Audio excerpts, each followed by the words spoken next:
देखिए पहला हम लोग का एग्जाम्पल है कि हमको शो करना है कि F Z is equal to Z square क्या है, अनालिटिक है।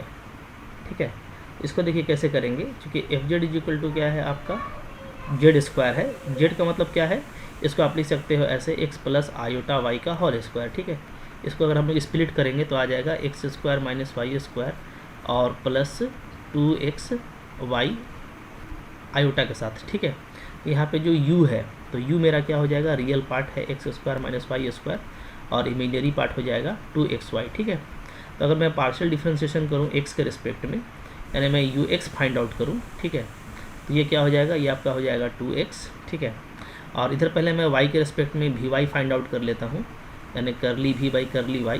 तो y के रिस्पेक्ट में पार्शियल डेरिवेटिव करेंगे तो ये आ जाएगा 2x। ठीक है, फिर अगर मैं y के रिस्पेक्ट में u को डिफ्रेंशिएट करता हूँ पार्शली, तो ये आपका आ जाएगा -2y।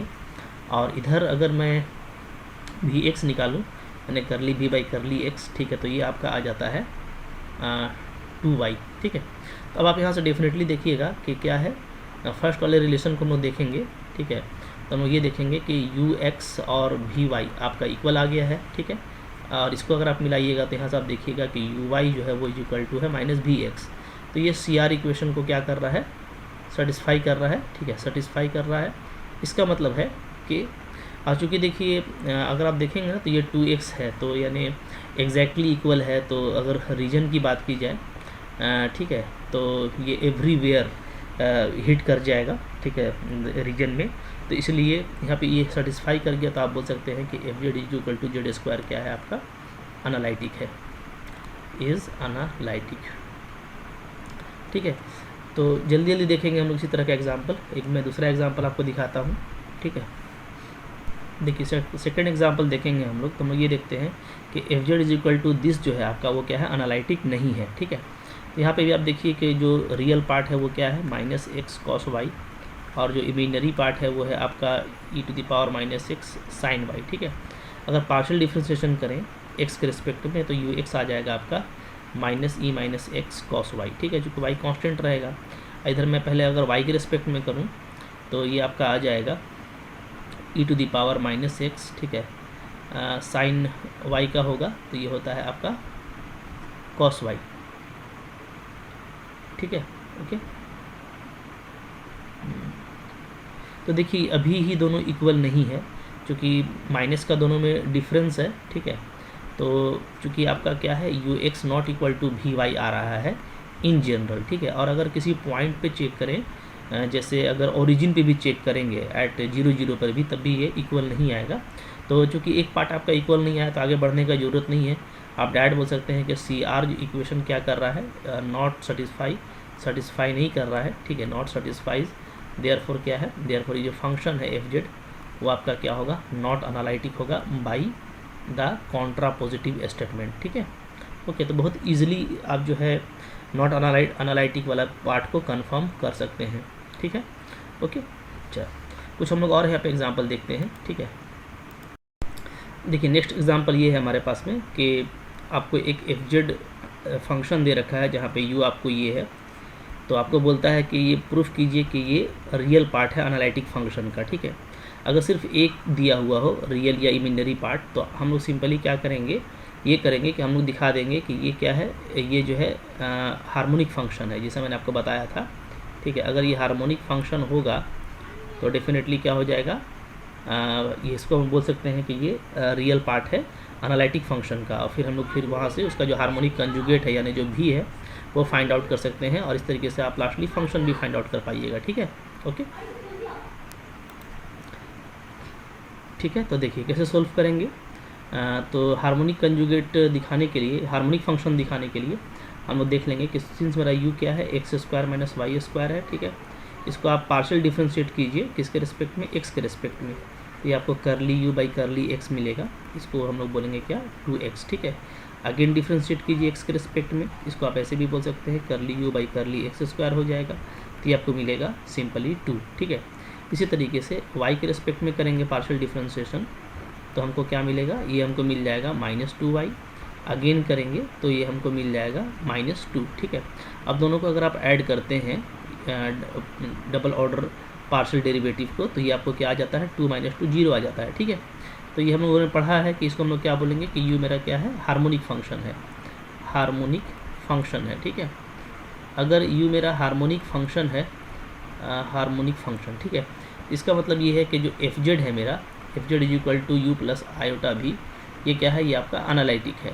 ठीक है, एनालिटिक है। ठीक है, अच्छा, तो अब इसका भी को कैसे फाइंड आउट करेंगे?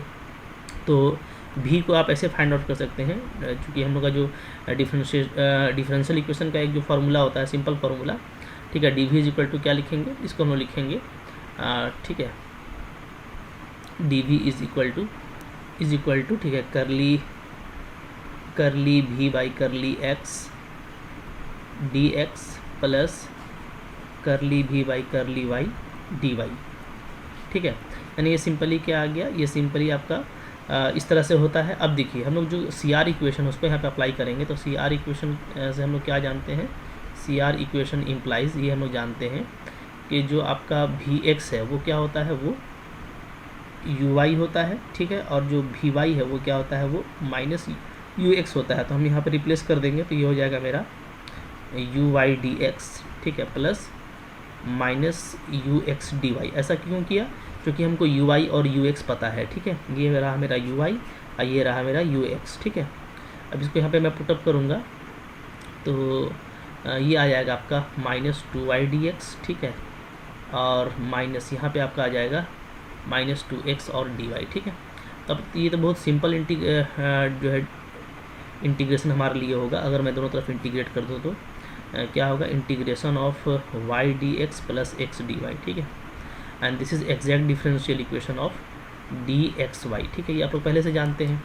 तो अगर इसका इंटीग्रेशन किया जाए तो यहाँ से क्या आ जाएगा, तो यहाँ से जो भी है वो सिंपली आ जाता है -2xy + c। ठीक है, तो ये भी निकल गया आपका, यानी हार्मोनिक कंजुगेट निकल गया। ठीक है, is harmonic conjugate of u, इसी को हम लोग क्या बोलते हैं, हार्मोनिक कंजुगेट ऑफ u बोलते हैं। ठीक है, और देयरफॉर आप तो फंक्शन निकालना काफ़ी सिंपल है। फंक्शन क्या होता है, एफ जेड = होता है u + आयोटा भी। ठीक है, तो u जो है मेरा वो क्या आया था ऊपर में, u दिया हुआ था x² - y²। ठीक है, और प्लस आयोटा, और भी क्या आया है, तो भी आ गया है आपका -2xy। ठीक है, प्लस एक कांस्टेंट c लगा देंगे, तो ये हमारा हो गया एफ जेड। ठीक है, तो एफ जेड भी आप निकाल सकते हैं इसी तरीके से। देखिए, तो इस तरह का क्वेश्चन एग्जाम में कभी कभार बनता रहता है, आता रहता है। ठीक है, तो इस तरह का क्वेश्चन एग्जाम के लिए इंपॉर्टेंट है, इसको आपको मिस नहीं करना है। ठीक है, और भी बहुत तरह के एग्जाम्पल्स हैं जो मेरे माइंड में हैं, उसको मैं नेक्स्ट वीडियो में कंटिन्यू करूँगा। उससे पहले एक मैं आपको ये बता दूँ कि एक एग्जाम्पल देख लेते हैं हम लोग, ऐसा एग्जाम्पल जिसमें सी आर इक्वेशन होल्ड करता है बट वो क्या होता है, एनालिटिक नहीं होता है। ठीक है, ओके, तो देखिए मैं एक एग्जाम्पल आपको दिखा रहा हूँ। तो देखिए ये मेरा एग्जाम्पल है, ओके, कि एक फंक्शन हम लोग दिखाने जा रहे हैं जो सी आर इक्वेशन को तो होल्ड करेगा एक पॉइंट पे, लेकिन एनालिटिक नहीं होगा उस पॉइंट पे। ठीक है, बहुत सारे इसके लिए एग्जांपल है। एक फेमस एग्जांपल है F Z = absolute function x y. ठीक है, इसको ऐसे भी लिख सकते हैं। तो यहाँ पे आप देखिए सिर्फ इसका रियल ही पार्ट मिलेगा मेरे को, क्योंकि इमेजिनरी पार्ट तो इसका है नहीं, तो वो आपको 0 हो जाएगा। ठीक है, अब देखिए इसका जो पार्शियल डिफरेंशिएशन है डायरेक्ट करने में तो आपको दिक्कत होगा, क्योंकि ये एब्सोल्यूट फंक्शन है। तो हम लोग इसको क्या करेंगे, यूजिंग डेफिनेशन करेंगे। ठीक है, तो partial derivative of u with respect to x keeping y constant, यही इसका जो है डेफिनेशन होता है। ठीक है, एट पॉइंट 0 0 पे हम लोग अगर बात करें तो इसको इस तरीके से डिफाइन किया जाएगा, x और y को 0 0 ले लेंगे। ठीक है, अब देखिए ये फंक्शन और ये दोनों वैल्यू आपको यहाँ से 0 ही मिलेगा, तो ये 0 आ गया। इसी तरीके से जब y के रिस्पेक्ट में पार्शियल डेरिवेटिव करेंगे कीपिंग x कांस्टेंट, ठीक है, एट 0 0, तो आपको फिर से 0 मिलेगा। और चूँकि भी मेरा 0 है तो भी x और भी y तो 0 ही 0 आ गया। तो यहाँ से हम लोग ये देख रहे हैं कि ux सारा ही चूँकि 0 है, तो ux भी y के इक्वल हो चुका है, एंड जो ui है वो मेरा माइनस भी x के इक्वल हो गया है। यानी जो सी आर इक्वेशन है वो क्या कर रहा है, वो होल्ड हो रहा है। ठीक है, लेकिन फिर भी ये एनालिटिक नहीं है। कैसे, तो आइए हम लोग दिखाते हैं। अगर हम इसका डिफरेंशिएशन निकालें, बट ठीक है, जो डेरिवेटिव का फॉर्मूला होता है f'(z), ठीक है, ये मैं अगर निकालूं तो ये क्या हो जाएगा, ये हो जाएगा लिमिट z टेंड्स टू 0, क्योंकि आप ओरिजिन पे काम कर रहे हैं। तो f(z - f0/z - 0)। ठीक है, अब देखिए यहाँ से ये हो जाएगा लिमिट चूँकि जेड मेरा 0 है, ध्यान दीजिएगा, ठीक है। तो इसको मैं पहले ऐसे लिख लेता हूँ, Z tends to 0, F Z क्या हो जाएगा, एफ जेड मेरा है एक्स वाई का पावर 1/2, ठीक है, और एफ 0 तो 0 ही आएगा, ठीक है, डिवाइडेड बाई जेड, जेड मेरा क्या हो जाएगा, एक्स प्लस आयोटा वाई, ठीक है। अब देखिए ये लिमिट एग्जिस्ट करता है कि नहीं करता है, इसके लिए मैं एक पाथ ले लेता हूँ, ठीक है, along y equal to M X, ठीक है। अगर मैं ये ले लूँ तो मेरा एफ डैश जेड क्या आ जाएगा, एफ डैश जेड आ जाएगा मेरा लिमिट, जो कि जेड मेरा 0 को अप्रोच कर रहा है, तो इस पाथ में भी क्या होगा, y equal to M X लेंगे तो y भी 0, जेड 0 का अप्रोच कर रहा है, यानी y भी 0 का अप्रोच करेगा, तो डेफिनेटली क्या है, x भी 0 को अप्रोच करेगा, ओके। तो वैल्यू पुटअप करने से क्या आ जाएगा, ये आ जाएगा x इंटू एम एक्स, ठीक है, 1/2, और नीचे में आपका आ जाएगा x प्लस आयोटा m, ठीक है। ऊपर से देखिए मेरा x जो है कॉमन आ जाएगा, यहाँ भी एम एक्स लिखेंगे ना, यस, ये आपका आ जाएगा limit x tending to 0 x M 1/2, क्योंकि m पॉजिटिव वैल्यू है, ठीक है, m को मैं ले लेता हूँ पॉजिटिव, कोई दिक्कत नहीं है, ओके, 1 प्लस आयोटा m, और x मेरा कॉमन, तो x आपका कैंसिल हो गया, तो जो वैल्यू आ रहा है वो m पे डिपेंड करता है, किस पे डिपेंड करता है, m पे, m का पावर 1/2 प्लस 1/आयोटा m, ठीक है। तो ये m पे डिपेंड कर रहा है, तो m के डिफरेंट वैल्यू के लिए इसका वैल्यू क्या आएगा, डिफरेंट आ जाएगा, देयरफॉर क्या हो गया, जो एफ डैश जेड है वो एग्जिस्ट नहीं कर रहा है, नॉट एग्जिस्ट, क्योंकि ये क्या है, क्योंकि ये पाथ डिपेंडेंट है, ठीक है। जबकि सी आर इक्वेशन होल्ड कर रहा था, तो सी आर इक्वेशन होल्ड कर रहा है, फिर भी क्योंकि डेरिवेटिव नहीं है, तो हम क्या बोलेंगे कि एफ जेड मेरा एनालिटिक नहीं होगा। तो इसलिए मैंने आपको बताया था कि जो सी आर इक्वेशन है वो नेसेसरी पार्ट है, वो सफिशियंट पार्ट नहीं है, ठीक है।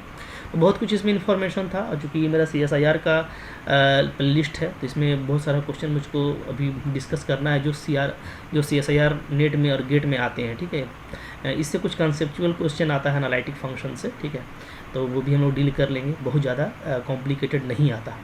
तो कुछ और एग्जांपल है जो नेक्स्ट वीडियो में मैं बताऊंगा कि कैसे बहुत इजी तरीके से आप एनालिटिक फंक्शन को क्रिएट कर सकते हैं, ठीक है। फिर जो एग्जैक्ट डिफरेंशिएशन का प्रॉपर्टी है वो किस तरीके से हार्मोनिक कंजुगेट को फाइंड आउट करने में अप्लाई किया जाता है, तो इन सब को देखने के लिए आप मेरा नेक्स्ट वीडियो ज़रूर देखिएगा, ठीक है। ये आपको आई होप अच्छा लगा है तो लाइक कीजिएगा, और अगर आप नए हैं तो सब्सक्राइब करके रखिए, ठीक है, और 1 बाय 1 वीडियो मेरे देखते रहिए, ठीक है। Thank you very much.